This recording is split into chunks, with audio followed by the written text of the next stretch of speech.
Well, if you were curious as to how much LSS is actually pouring into the whole fab to Japan thing, like this is probably your answer. This is a Japanese exclusive world premiere commemorative card for the Japan and Tokyo world premiere.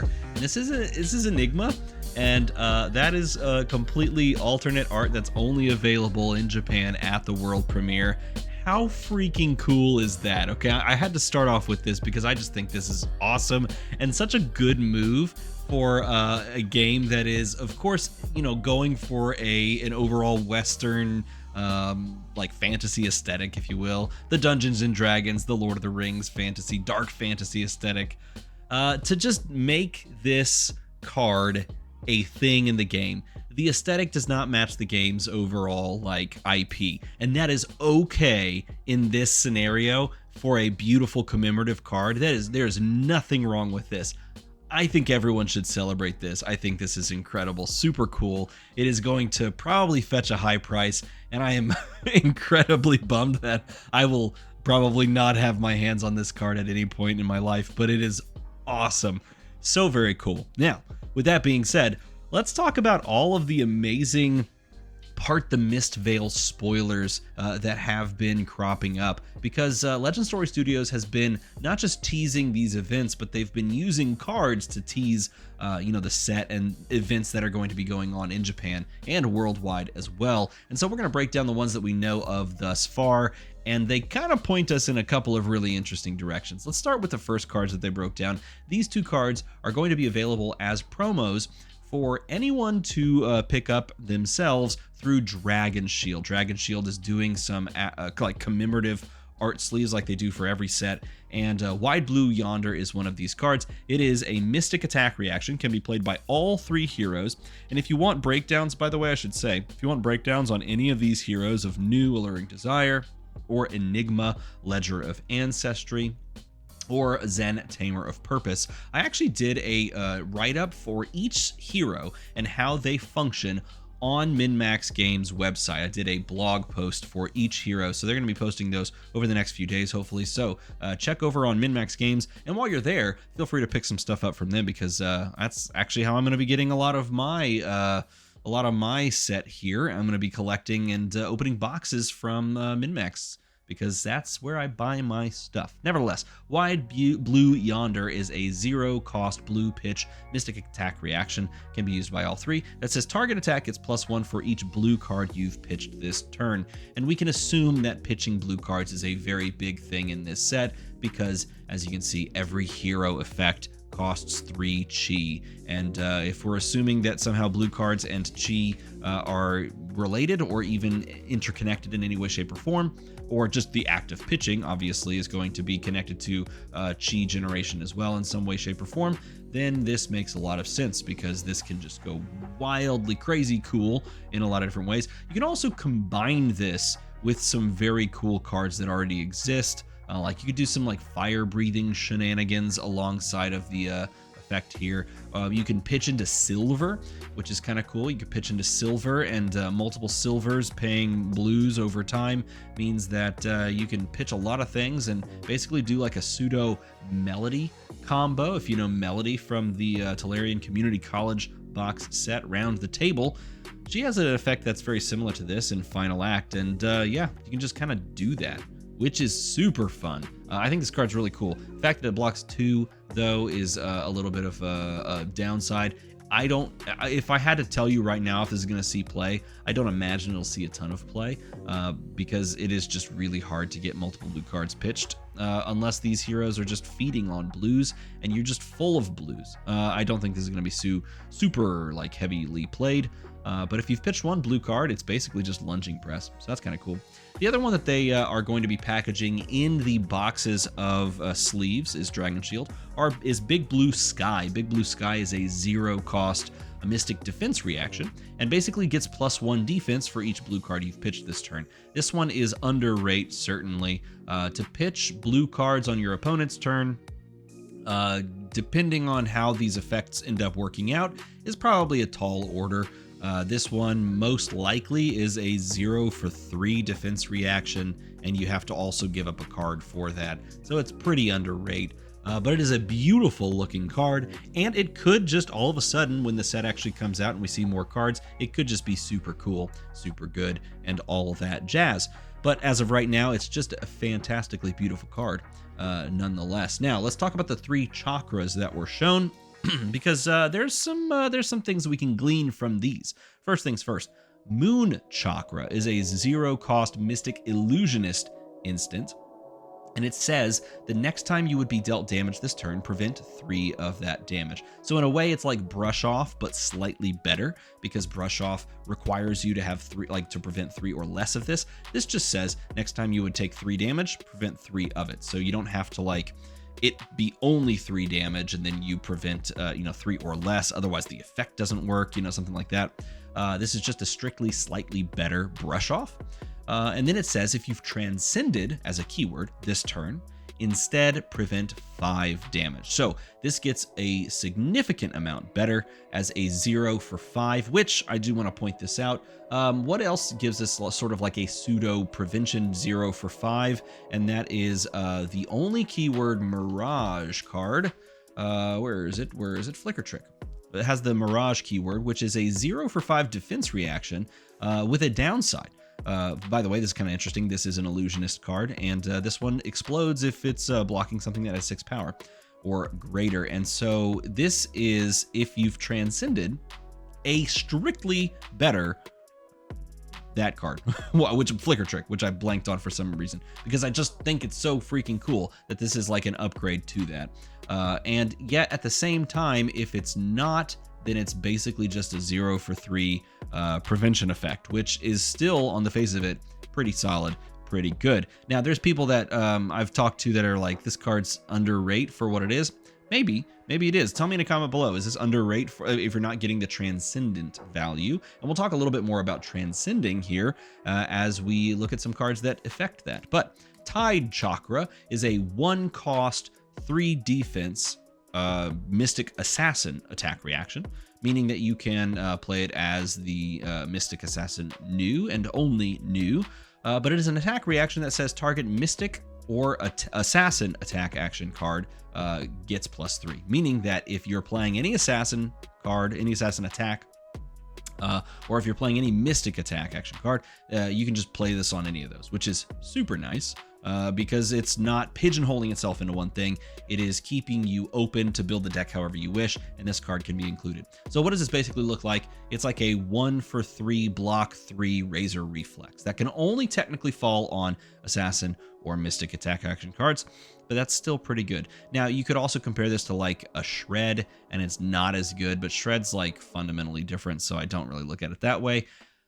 If you've transcended on this turn, it's a 1 for +5. Now listen, that is so incredibly overrated. A 1 for 5, that's so incredibly overrated that it makes us draw some conclusions about the transcending keyword or the effect of transcending. So we'll talk about that in a minute, but keep this in mind. A 1 for 5 does, as an attack reaction, does not exist in the game. A 1 for 5 in any circumstance. I mean, look, if we go over to, again, shout out to Fabrary. If we go over to cards and we just go to warrior cards, we can go to attack reactions, and then we go class and we go warrior.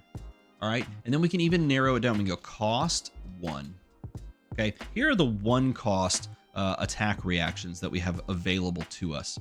In the class that is all about reactions, we have a 1 for 3 with piercing 1, so that's technically like 4 value. That's 4. A 1 for 4 that blocks for 3. A 1 for basically 1, but has like way upside. So like if this is technically a 1 for 4 if you look at it going and getting an Iron Song response, which is a 0 cost. That would have the effect if Reprise is active on this. And that's if Reprise is active. So there's an extra step, and it's still a 1 for 4. There is nothing here that is 1 for 5. This is a 1 for 4 because if you get the Reprise, then you get the extra buff across the board on the second attack. You could maybe argue that there's enough value in the agility token that this is technically like a 1 for 5. But again, it's conditional in the sense that you have to defend with an attack action card, and then you get the agility token, which then has to factor in. There's nothing in this game that is a 1 for 5 with a 3 block at this effect. Like, this is so pushed on the Transcendent turn. And then finally we have Wind Chakra, which is a 0 for +3 on a Crouching Tiger, and it blocks for 3. This is like a better Nimblism, but it only falls on Crouching Tigers. Okay. It also says if you've transcended this turn, it gets +5 on a Crouching Tiger. So this is a 0 for 5 on a Crouching Tiger, which normally comes in for nothing, which is kind of important to note. That's still very good. So all three of these, of course, transcending is the thing that makes these cards absolutely nuts, absolutely insane. So we have to ask the question, how do we transcend? Well, we do know how, at least based on these cards, because each of these sacred arts, in this case, this is the Mystic Illusionist Sacred Art, Immortal Lunar Shrine, has an option for us to transcend. So let's look at these. This one costs 3. It is an instant, so it does not block for anything. It is legendary, so you can only have one of these in a constructed deck, and it has the keyword at the very bottom. One of the options you can choose is Transcend. How does this function? If you've played another blue card this turn, you choose 3 of these options, which is all of them. Otherwise, you choose one option, and that's what you get. So the 3 options are this: create 2 Spectral Shield tokens, of which, if I need to remind you, if we go over here, Enigma allows you to attack with Spectral Shields for 1 less. So the attack costs 1 less, and we are assuming that we have a weapon that is very similar to the weapons that allow us to attack with auras already, and those cost 2 and 3 respectively, and so this would knock it down by 1, making perhaps her attack cost only 2, which is pretty solid. So getting 2 Spectral Shields, already pretty solid for us because we can attack with them for less, and our weapon's probably going to make them pretty beefy overall, we can imagine. Option 2, put a +1 counter on each aura with ward you control, and this plugs us back into Dynasty, where we got all of those interesting ward auras that didn't really ever see any play or notoriety in the meta at all, but this puts a +1 counter on each one. It also kind of basically just acts as like a secondary Shimmer of Silver effect, because Shimmers of Silver is definitely going to be a card I'm looking out for her. She seems very plugged into the blue Everfest auras, which is very scary, but very possible that she just jumps right in and has something powerful available to her. And then finally, Transcend. Now, we again don't know what Transcending does for us outside of activate these effects. So perhaps it's something like Stealth, wherein when you activate or when you have a card with Stealth, it feeds into other cards or triggers effects on other cards. That is a common thing in trading card games. I can definitely see that being here. Transcending could also represent something, specific on the board state, as in Transcending now gets us our Chi mana somehow. That could be it as well. But I don't necessarily see Transcending being something that is particularly easy to do or something you do often. The way I look at this, and especially with the way that the wording on the lore kind of blurb at the beginning of this sort of set announcement made it seem, is that transcending to a higher plane with your chakra and all that is something that takes a while. It takes you a long time to do. This is what they said in the lore section. And I would be surprised if this is something you're doing every turn. It would from a thematic standpoint, it would really kind of steal the thunder of the big impact of the moment of transcending if you're just doing it every turn. And so I do not believe that you're doing it every turn. I believe these cards are just fine, just pretty solid cards. And then if you transcend and you use this effect, then you're popping off, right? Then you have a huge effect that you can kind of play into. Nevertheless, this is one way for us to transcend and also create 2 spectrals and put a +1 counter on each aura with ward you control, which could be quite good. You can play this at instant speed. You can play this on your turn. You can play it on your opponent's turn. If you play it on your opponent's turn, then you could, activate Moon Chakra or whatever on your opponent's turn, which is kind of cool if you transcend. Sacred Art Jade Tiger Domain costs 3. It's a Mystic Ninja instant as well. And then again, you can kind of do this at attack reaction speed for some pretty cool little triggers. It's like Art of War in that sense, because it says if you've played another blue card this turn, choose 3, otherwise choose 1. And the options are create 2 Crouching Tigers in your hand, so you can just pop those out. Your Crouching Tigers get +1 this turn. So if you're attacking with a Crouching Tiger that's attacking for like 0 or 1, you can play this down at instant speed at the attack reactions phase, and then it gains +1 and deals an extra point of damage, which is pretty cool. And then of course buffs your other Crouching Tigers on the turn. And then finally Transcend again. And then again, we compare this to the Wind Chakra effect, which is an action, it's not instant like the Illusionist one is. And this one would basically just have to come down after the fact, breaking the chain.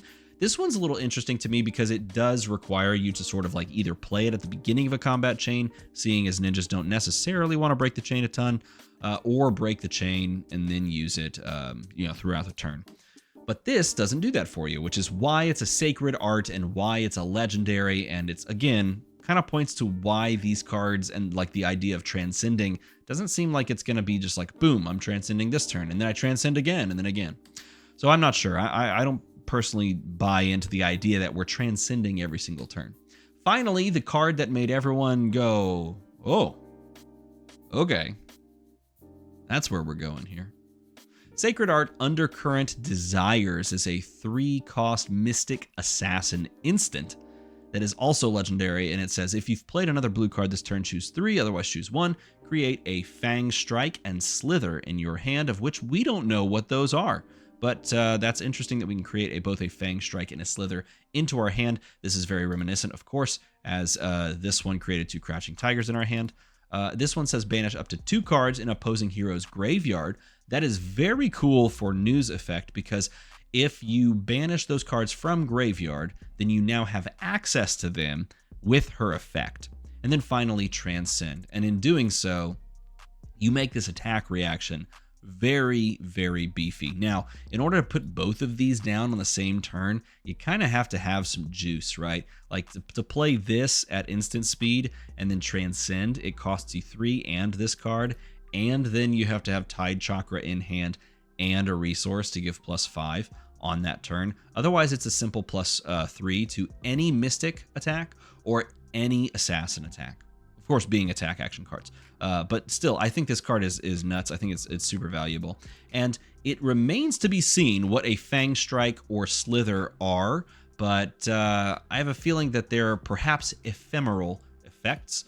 If we go over here to cards and then we type in ephemeral, as you can see, Crouching Tiger here is an attack action card that can go into your hand, and it is ephemeral if a Crouching Tiger would be put into a graveyard. Instead, it ceases to exist. That's what I think we're going to have with Slither and the other cards. So those are what we know so far, and I gotta say, they are doing such a good job of hyping us up, but not giving us quite everything we could ask for. We don't quite know everything, and that's what leads us to speculate. I personally believe that Transcend is going to be something that maybe happens just once in a game. Maybe it happens a few times. If I had to put money on it, I think the safe bet would be that you can maybe Transcend more than once.